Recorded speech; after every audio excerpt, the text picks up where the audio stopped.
Pushkin. The following podcast contains explicit language.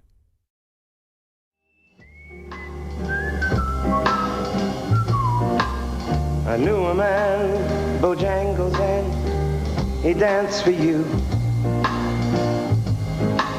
in worn-out shoes with silver hair. Sammy Davis Jr. was one of the world's greatest entertainers. He was Sammy, the way Cher was Cher or Elvis was Elvis. 5'5", barely, skinny as a pencil, oversized sunglasses, jewelry hanging off him like Christmas ornaments. He lived off nicotine and vermouth, never wore the same suit twice, made a fortune, died broke, that kind of life. Then he would lightly touch down. A singer, a dancer, a master impressionist with a famous exaggerated laugh that unfolded in 3 acts.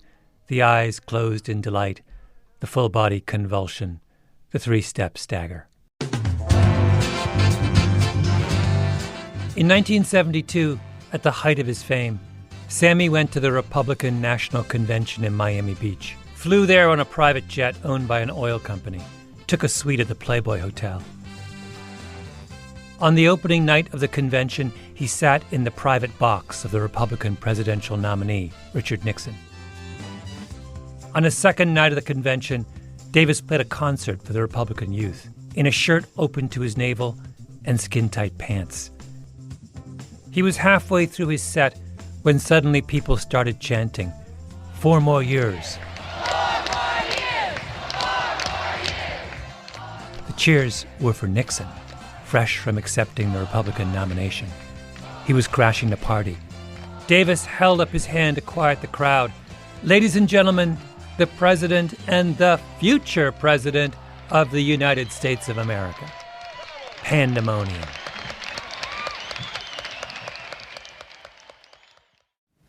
I am opposed to busing for the purpose of achieving racial balance in our schools.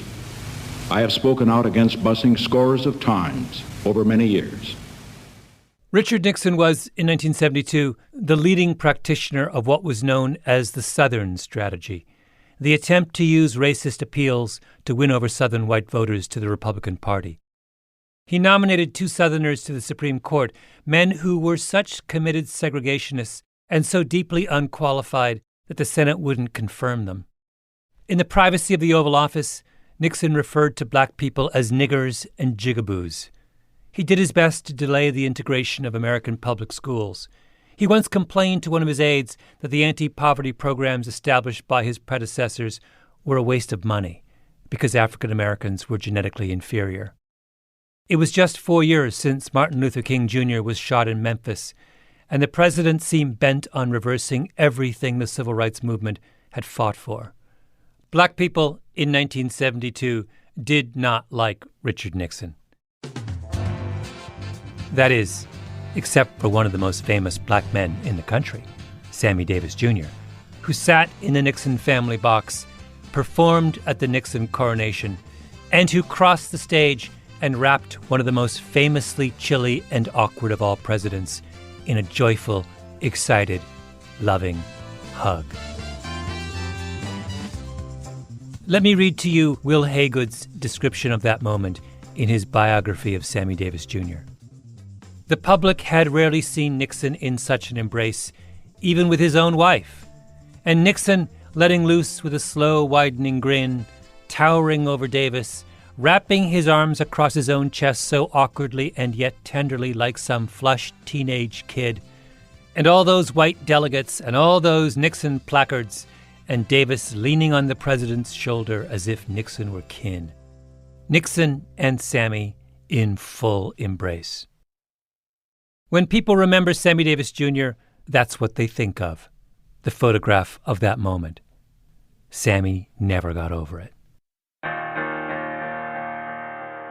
My name is Malcolm Gladwell. You're listening to Revisionist History, my podcast about things forgotten and misunderstood.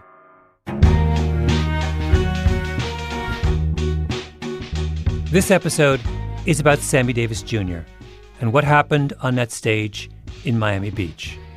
Because that moment raises questions about obligation and loyalty that still haven't been resolved. Or maybe have been resolved in the wrong way.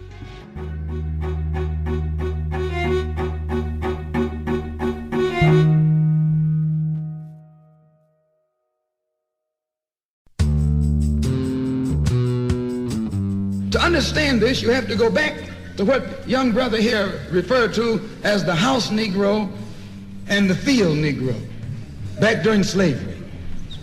In 1963, in Detroit, Malcolm X gave one of his most famous speeches. There was two kinds of slaves. There was the house Negro and the field Negro. The house Negro, they lived in the house with master. They dressed pretty good. They ate good because they ate his food. They would give their life to save their master's house quicker than the master would. The house Negro, if the master said, we got a good house here, the house Negro said, yeah, we got a good house here. Whenever the master said we, he said we. That's how you can tell a house Negro. Malcolm X was trying to win his audience over to the cause of black nationalism. He was a separatist. He identified himself with his master more than his master identified with himself. And if you came to the house Negro and said, let's run away, let's escape, let's separate, that house Negro would look at you and say, man, you crazy. What you mean separate? Where is there a better house than this? Where can I wear better clothes than this? Where can I eat better food than this? That was that house Negro. Malcolm X was talking about African Americans who he felt had betrayed their community, who had achieved success by turning their backs on where they'd come from. He was talking about people like Sammy Davis Jr. I gotta be me. I gotta be me. What else can I... Davis was an epic talent. He was Michael Jackson before Michael Jackson. He was the first black person in history who could sell out performances around the world, a charter member of Frank Sinatra's Rat Pack, a staple in the tabloids for 40 years. There's a sequence I love from a gala in Sammy's honor in 1989, marking his 60th anniversary in show business. Gregory Hines, a legendary tap dancer, does a number for Sammy, who's sitting in the front row.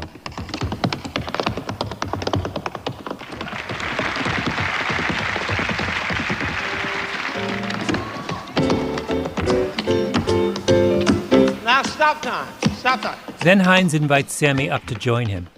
Sammy's just had his hip replaced. He'll be dead from cancer within the year. He puts on his tap shoes, hobbles on stage, and the two of them do a dance-off. I swear to God, if you don't believe me, look it up for yourself. Sammy blows him away. At the end, Hines gets down on his knees and kisses Sammy's shoes.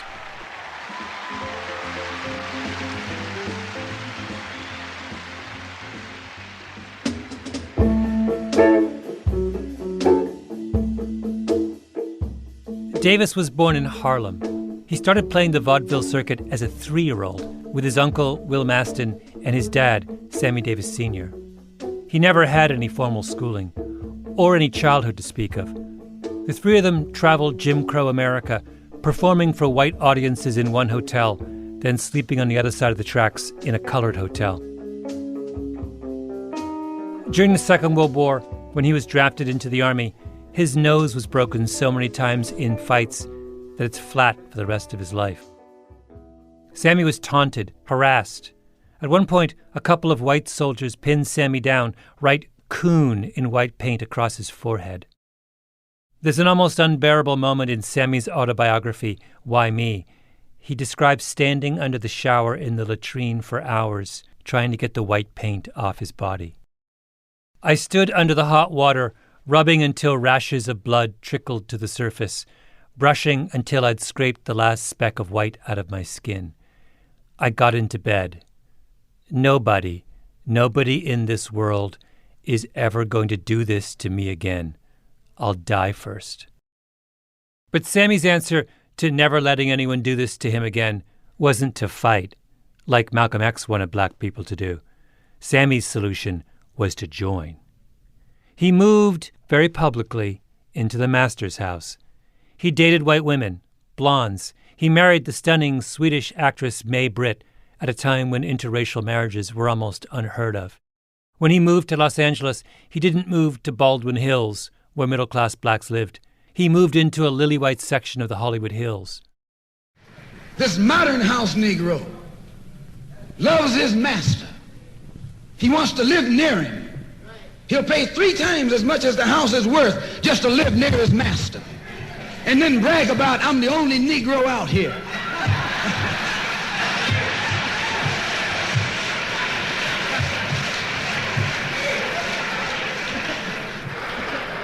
I'm the only one on my job. I'm the only one in this school. You're nothing but a house Negro.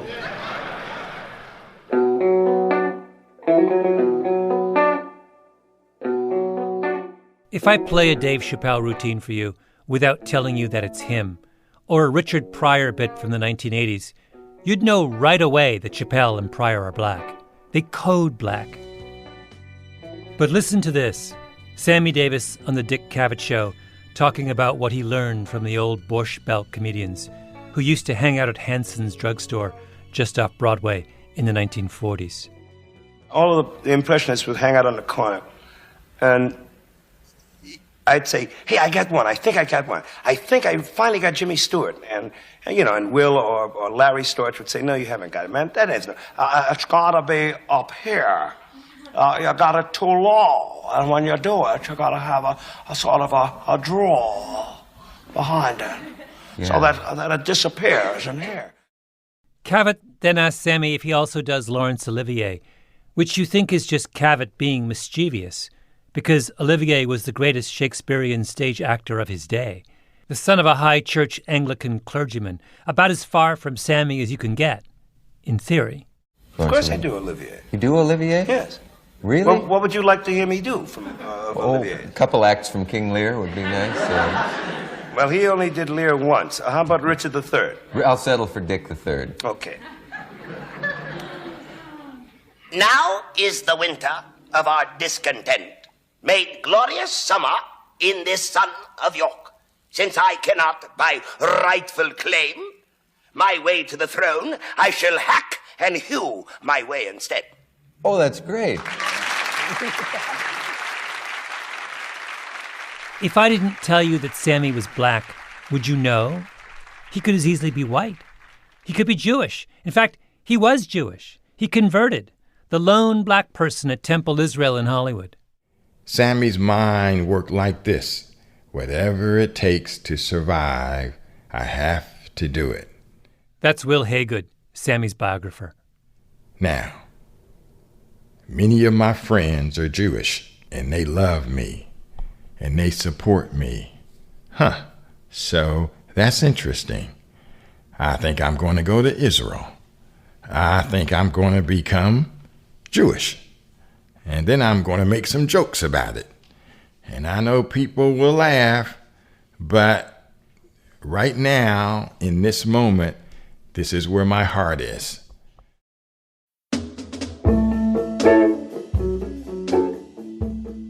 Sammy meets Nixon in 1954. Nixon was the vice president at that point, and Sammy was playing the Copa, when the Copa was the hottest ticket in Manhattan. So he got Nixon and his wife seats up front, and they never forgot it. Shortly thereafter, Sammy gets invited to the White House to visit Vice President Nixon. Now just think of that. A kid born poor, who had been scuffling out on the road, who had been playing nasty-looking nightclubs, who never had a teacher, who never had classmates, all of a sudden sliding around the White House. They stay in touch. When Nixon becomes president in 1968, he asks Sammy to join a White House advisory council. When the gospel singer Mahalia Jackson died, Nixon asked Sammy to represent him at the funeral and sent a government jet. Nixon asked Sammy to go to Vietnam and entertain the troops. Sammy puts together a massive traveling entourage and plays his heart out.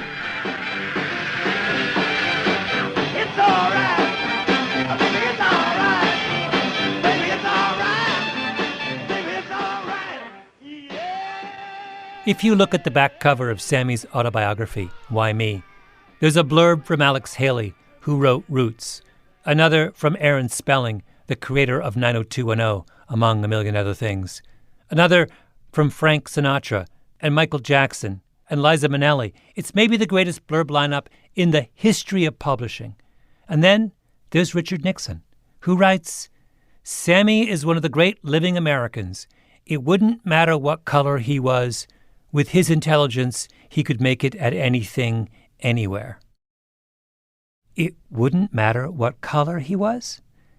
That sounds like something you would say about someone who comes from privilege, to flatter them into thinking they would have succeeded even without their privilege. It wouldn't matter if Mark Zuckerberg were an orphan from a remote village in the Himalayas.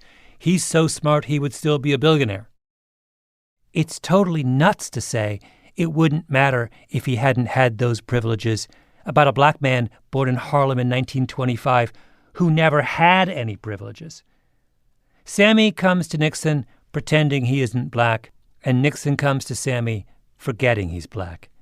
Their relationship is a kind of delusional post-racial fantasy.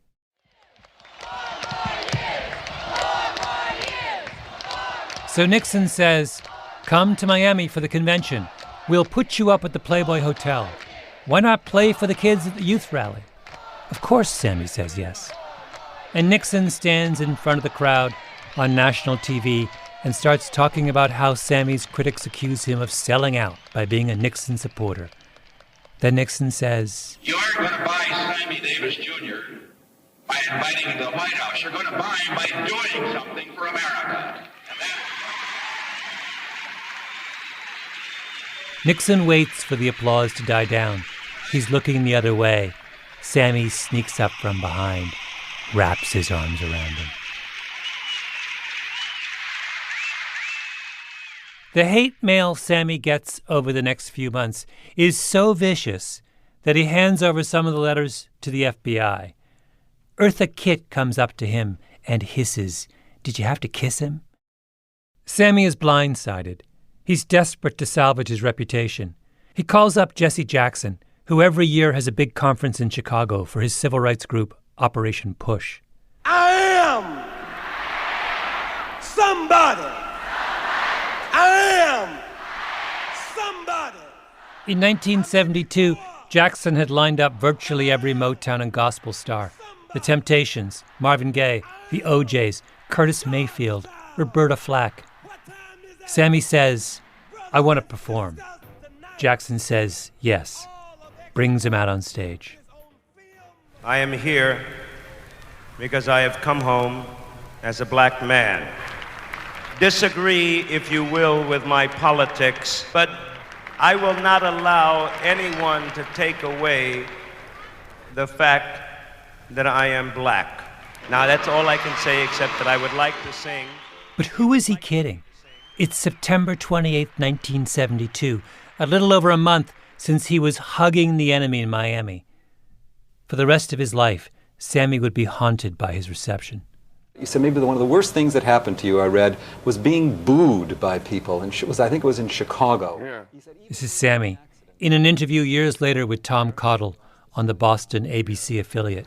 It was the first time that I'd ever been rejected by my own people, because it was predominantly a black audience. Because of your embracing of Nixon. Yeah, the embracing of Nixon and Yeah. all of that. Jesse was there, as he always had been before, prior to, and as he's been since, to be supportive as a friend. And I was about ready to literally run off the stage, and he said no. And he made me stay, and he talked to the audience, and made me perform. And what did Sammy sing? Whether I'm right or whether I'm wrong, You can't make this up. whether I find a place in this world or never belong, I gotta be me, I gotta be me, what else can I be? But the hurt of being booed was, I never want to experience that kind of hurt again. I want to live not merely survive. Afterwards, Sammy went home and got drunk. So now you have a 20th century type of Negro today. A 20th century Uncle Tom. He's just as much an Uncle Tom today as Uncle Tom was 100 and 200 years ago. Only he's a modern Uncle Tom. That Uncle Tom wore a handkerchief around his head. This Uncle Tom wears a top hat. Sammy sold his own people out. In the middle of a life and death struggle, he put on a top hat and tap danced for the master. And there's nothing so unforgivable as that, is there? Except, I'm not so sure.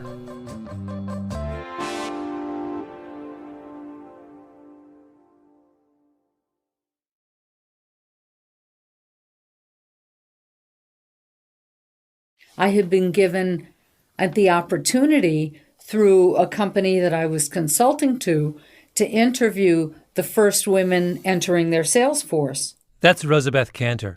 She's a professor at the Harvard Business School, talking about a research project she did back in the 1970s. It was for a big industrial firm headquartered at the time in New York City. They had a sales force of 300 people, all men, and they just hired 20 women. And so here was a batch of people who all had advanced degrees and were very technically talented, and yet they were walking into technical sales in a place that had never seen people like them before. The women were struggling. That's why the company brought in Cantor to diagnose the problem. She showed up with her notebook and began talking with the new hires. And after many interviews, Cantor tells the company, "The reason the women you hired aren't doing well is that you haven't hired enough of them. This isn't about the women and their abilities. This is about numbers." The company had its sales force spread across the country. A typical office was 8 people, which meant 7 men and only 1 woman. And Cantor's point was that it's really, really hard to be the lone woman in an office of 8 people. And I thought that's really the issue. Are you alone, or are there many of you like you? Cantor wrote up her findings in a classic essay called Some Effects of Proportion on Group Life. Being the only one of your kind, she said, being a token, creates a special set of problems for both sides, for the majority and for the token. The women told Cantor that the minute they showed up in a room, the men on the sales team would become almost exaggerated versions of themselves, telling dirty jokes, war stories, being aggressive, as if the presence of an outsider reinforced what they all had in common. At the same time, the women felt their behavior changing. They felt scrutinized, not as individuals, but as members of their category, which left them self-conscious, uneasy. In one brilliant section of her paper, Cantor talks about the 4 roles that token women get pushed into: the mother, the pet, the seductress, and the Iron Maiden. They couldn't be themselves, not until the proportions of the group turned more in their favor. So you put that same lone woman in a group that has more women in it, and she can relax. She's not on the spot. She can be friends with some. She doesn't have to be friends with all of them. She can find things in common with the men.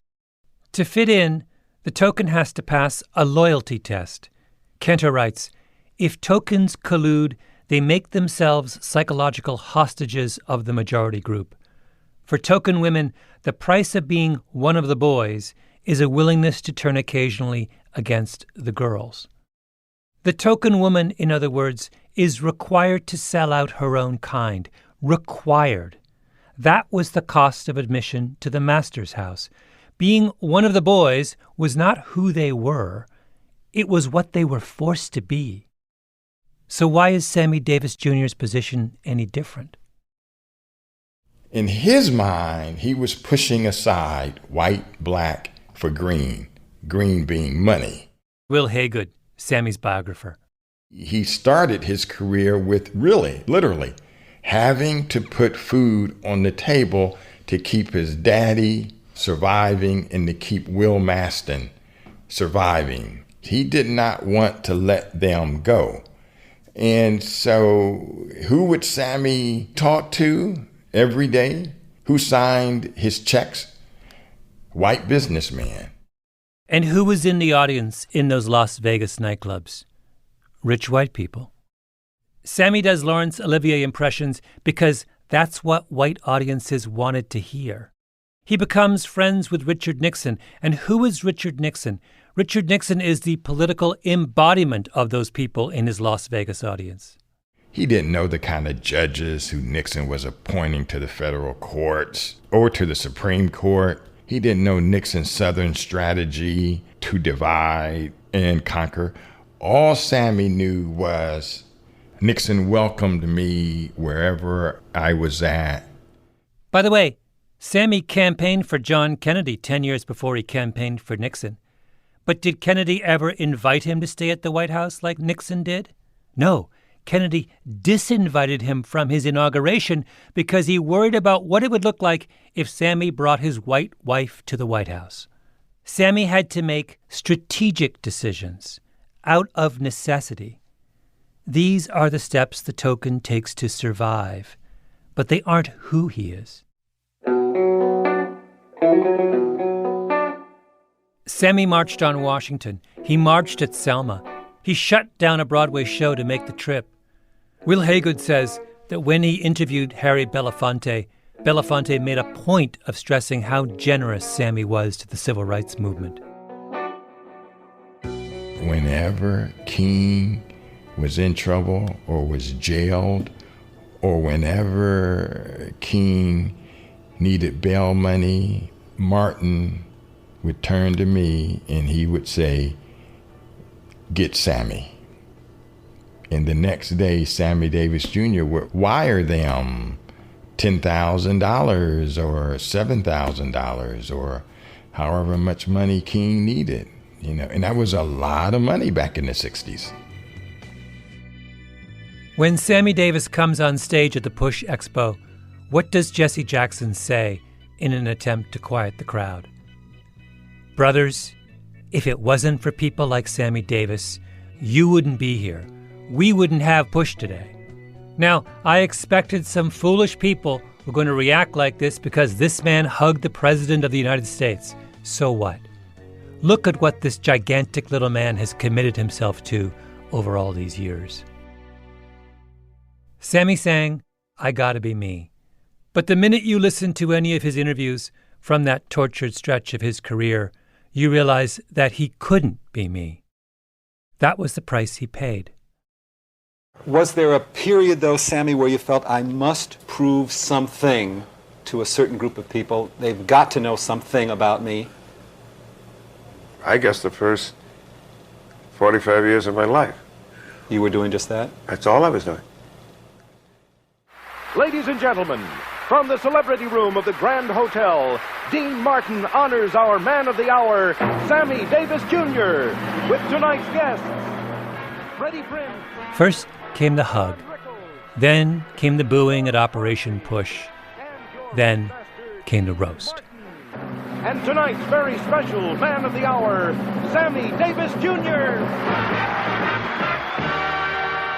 The singer and comedian Dean Martin did a regular series of celebrity roasts from Las Vegas during the 1970s. They were broadcast on NBC on Thursday nights, national television. The featured guests were a who's who of that era: Muhammad Ali, Ralph Nader, Frank Sinatra, Truman Capote. It was a ritual of comic humiliation. The guests took their medicine. The country watched in mock horror. In April of 1975, it was Sammy Davis Jr.'s turn. At the microphone is the host, Dean Martin of Rat Pack fame. Big, tall, handsome guy. His shtick was that he always pretended he was drunk, even when he was. And in recognition of one of the great black men of our time, even the NBC peacock is wearing an afro. Why does Sammy agree to this? For the same reason he hugged Richard Nixon. Because the world represented by the roast was the world Sammy has been trying his whole life to join. It's the club. And what is a celebrity roast? It's a ritual of initiation. The target of the roast agrees to be roasted because being roasted is proof that you belong. Only what does this roast prove? That Sammy isn't one of them. The first booking he got was in Atlanta. As Sammy stepped off the plane, he was met by the governor and a rope. Even the Ku Klux Klan took notice of Sammy. They voted him most likely to be next.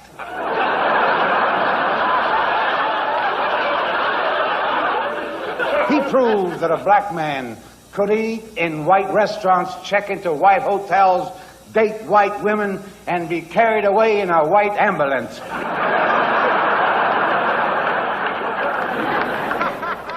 Then Dean Martin pretends to read telegrams from well-wishers. Here's one I think you're going to be very proud of. Dear Sammy Davis, we'd like you to pose for a nude centerfold in our magazine signed the National Geographic. It goes like this on national TV for an hour. Sammy had done everything he could to join the club, and yet, what are the jokes about that day at the MGM Grand? That he doesn't belong, that he's black and he'll always be black. Sammy sold out, but you can only sell out if someone's buying. Wait, you took your glass, you getting tired, Sammy? Want to take a watermelon break? That's Milton Berle, supposedly one of Sammy's oldest friends. The reason I say that is because Sammy hasn't been feeling well lately. Last month, he had an operation on his throat, and they had a problem. They had to roll him in flour to find his mouth. Admit it, Sammy, the last time you had cash in your hand, this is when you bought your freedom from Scarlett O'Hara. Sammy has always been for civil rights. One time in Mississippi, he told the bus driver that he wanted to be on the front of the bus. So the driver tied him to the bumper.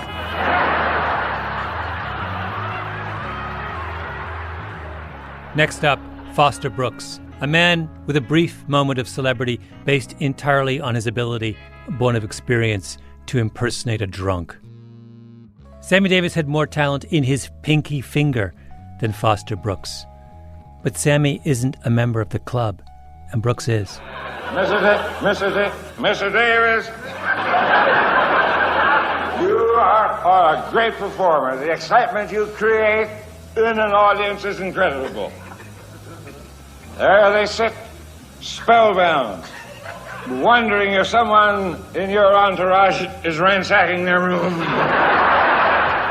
Cut to Sammy cracking up on the dais, then giving Brooks a big Sammy-style hug, arms wrapped around him. Dancing for pennies to that magnificent moment when Frank Sinatra phoned down to the lobby and said, "Send the colored kid up to dance while I shave." Remember what Rosabeth Cantor wrote? For token women, the price of being one of the boys is a willingness to turn occasionally against the girls. And then she writes a line that I couldn't stop thinking about as I watched that roast. Tokens thus find themselves colluding with dominance through shared laughter.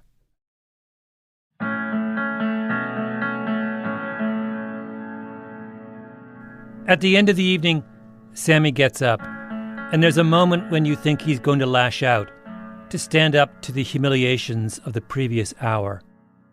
But we only think that because it's now. The doors are now open to black entertainers, so that's what would happen today. Can you imagine how Chris Rock or Dave Chappelle or Wanda Sykes or Tiffany Haddish would respond to an evening like that? I mean, a bloodbath. But Rock has Chappelle, and Chappelle has Sykes, and Sykes has Haddish, and 100 others. And when you have numbers, you have power. But Sammy was the first. He didn't have numbers. It's the second generation that gets to defend itself, not the first. Thank you. I would first of all, I'd like to thank a man that I love very, very much for giving me this honor, Mr. Dean Martin.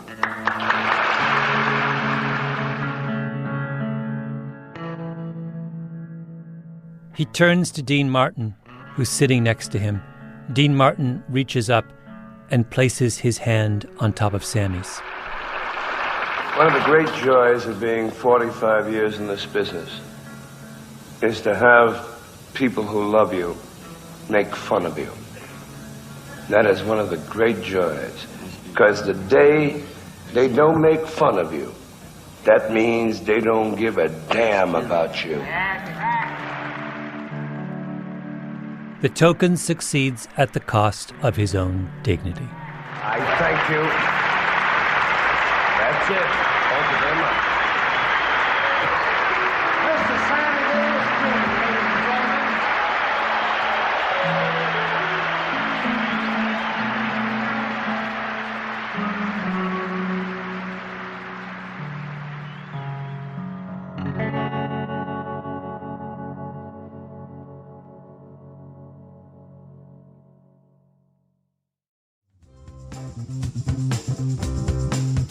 Revisionist History is a Panoply production.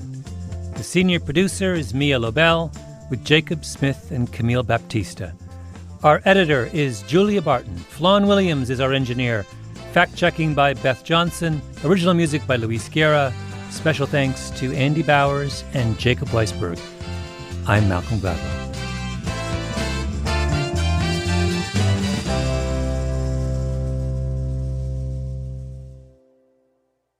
And on stage, we can see a manager who seems to be waiting for the president and waiting to get signals when Mr. Nixon will arrive here. He keeps looking at Sammy Davis Jr. with a very forlorn look, shaking his hand, saying, no, he's not here yet.